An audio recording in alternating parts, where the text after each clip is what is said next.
Hey everybody, welcome to Kimmel's Irish Pub. Time for another movie review. Tonight's movie, Cosmic Sin. Yes, a Bruce Willis movie with Frank Grillo again. Yeah.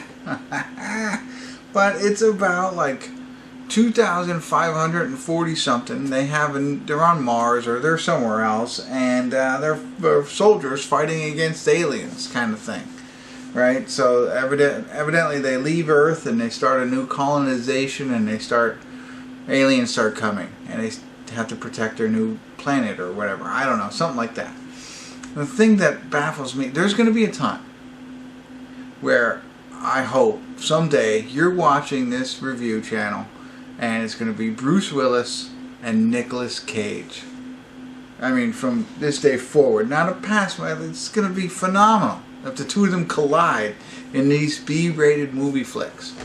Wouldn't that be awesome? So I challenge you to stay with me until that moment arrives. That it's going to be Bruce Willis and Nicolas Cage in a terrible, terrible movie that we're going to watch together. Now, I don't know if this is terrible. IMDb says it's a 2.5. 2.5. And 3,553 people rated it so far. Why am I watching this movie? Well, I like Bruce Willis. I like Frank Grillo. It's an hour and 20 minutes long, and I have to do it. So, stick with me at least until the first check-in. I'll let you know how it's going. Very, very, very low expectations. But wait until that day when Bruce Willis and Nicolas Cage are together. Anybody who watches this episode likes it. This is not like a bribe. And when that happens and likes that one, I'll send you a Kimmel's Irish Pub t-shirt. Ooh. I'll invite you to my... No, I was going to invite you to my house, but that'd be kind of strange.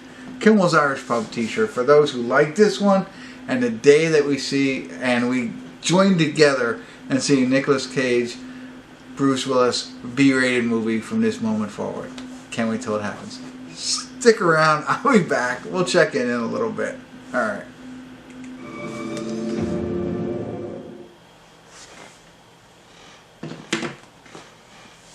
Hey everybody, we're at the credits of Cosmic Sin. No check-ins tonight. Only an hour and 20-minute long movie. I was also falling asleep a lot, but I don't know why. So, hold on. I know you're like, what? Did you see this movie or not? First of all, we know Frank Grillo and Bruce Willis are in this, right? In addition to that, I just want to get these names right because Prairie Reeves, P-E-R-E-E-Y. She was Ari Gold's wife in Entourage. She was Will Ferrell's wife in Old School. So you recognize her, right? In addition to that, now, Lochlyn Maruno. I had no idea. LochlynMunro. He's in Riverdale. He was the Red Hood or the Black Hood. From Riverdale. He's Betty's dad. Okay, he's in this. And then, I know these names are hard to say, but I recognize every one of them. And then it's Costas Mandylor. And he's in a lot of different things. Virtuosity is in one, but I mean, there's a whole bunch of stuff.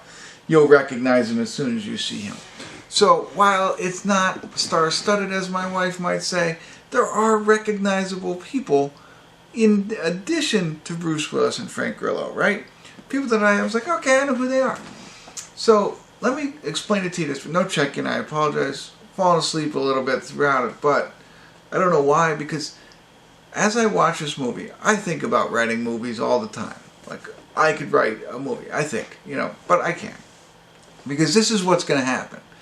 What this movie is all of those really good pieces of a movie without any development to them. So there's this ex-war hero who was kicked out of the military for whatever reason, but you don't know why. There's this love interest between Bruce Willis and Will Ferrell's ex-wife from Old School, but you don't know the backstory. So there's like that emotional piece to it. There is all of the little things that go on. There's this, heroic moment where the guy's going to give up himself, like in Armageddon, when Bruce Willis gives up himself to save the planet from an asteroid.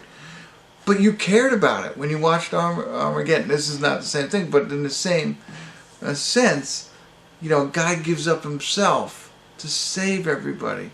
But you don't care because you don't know anything about it. But like the moments there, the crying's there, all that kind of stuff. It's like, whoa. There's one-liners that, like, you know, you listen to and it's like it's not funny in the moment. But if there was some depth to anything about this, that might have worked. The acting, you can't say is bad because there's so small spots. You know, there's these aliens that come in. Honestly, when the aliens, you first see the aliens, they're more like zombies. But it's shot in a pretty decent way. It's not like a B-rated film. It's like, alright, I could see that happening. But there's just like nothing to it. And that's the end. They're shooting, and then I guess they die. Who knows? It's just so incomplete. Sometimes I say they make these movies and then the best parts of it ends up on the cutting room floor. I can't believe that's true. It's an hour and 20 minutes long and it is completely underdeveloped. But it's like somebody like me wrote a movie script, which, you know, I guess not a script, but you know, an idea. Like, I could come up with all these different kinds of ideas. Like, then we're going to do this. And then there's going to be a love interest part. And then there's going to be a battle. And then it's going to come to this. And the guy's going to give up himself. And he's going to save everything. Come up with those concepts for a movie. And then ask somebody who has really got good writing and development skills to put the rest in there. You know what I mean? So it makes it all flow and be interesting and make the viewers really want to care about the movie. Like, that's what I would like to have somebody who can do that for me. And I'd be like, here's the idea. And I'll make it really... But it seems like, in that case, they said, okay, we're just going to take your idea, not fill in all the rest, and just make it happen. And they told these actors that's the same thing. We'll put that other stuff in later. You know, it'll all come together later. You guys just shoot these parts and don't worry.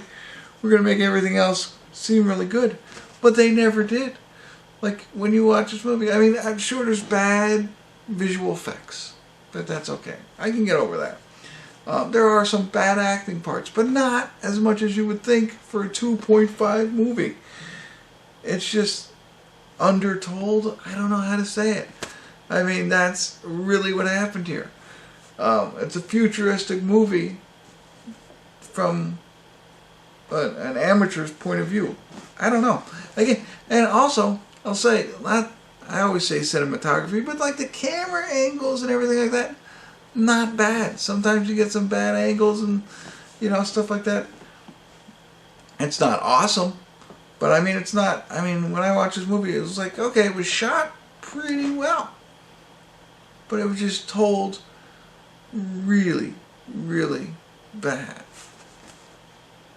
So there you go. It doesn't make any sense. The whole movie doesn't make any, I mean, you kind of make a little bit of sense out of it. I have no idea. They didn't colonize Mars or anything. They're back on Earth. They start off with one piece and then they come back to it, whatever, but they have this whole beginning where they tell you all this backstory, you know, and I even went back and had to reread it, like, this is going to be important. It's not, because none of the movie really makes sense. I mean, a little bit of sense, but really it's still a little bit of, like, I'm rambling, I apologize, but my advice to you is, if you're a movie buff, you like movies, you think maybe about writing your own movies, you enjoy picking them apart, watch this movie. Absolutely. Again, going with very low expectations, but realize, like, think about it. Like, they just put somebody's concept without the development into a film. And they somehow hired Bruce Willis, Frank Grillo, and all those other people I talked about to do it. I mean, bravo. Bravo! Whoever pulled this off. Oh, wait. And then they had whatever company produce and put this out there. I mean, it passed what they say, a sniff test. Somebody was like, yep, good enough. Let's put it out there for the public. Nobody was like, whoa, wait a minute. Go back, reshoot, do this again. I don't know. I mean, just think about this. This film went through all the stages that go through to make a film, including hiring A-list actors, B-list actors, whatever. Actors that were in really other big films or TV shows. Phenomenal. Whoever did this. One last piece, and then I'll let you go, because this is kind of funny. And I just woke up, so this is all coming right to mind. It's like a big-time director. Now, I just watched Justice League, so I'm using this like, you know, in a joking sense, with Zack Snyder, right? Take the thought of Zack Snyder's brilliant. His son comes up with an idea and says, hey, let's do this. So he says, okay, son, his 8-year-old, 12-year-old son, I don't even know if he has kids or even if he's married or whatever.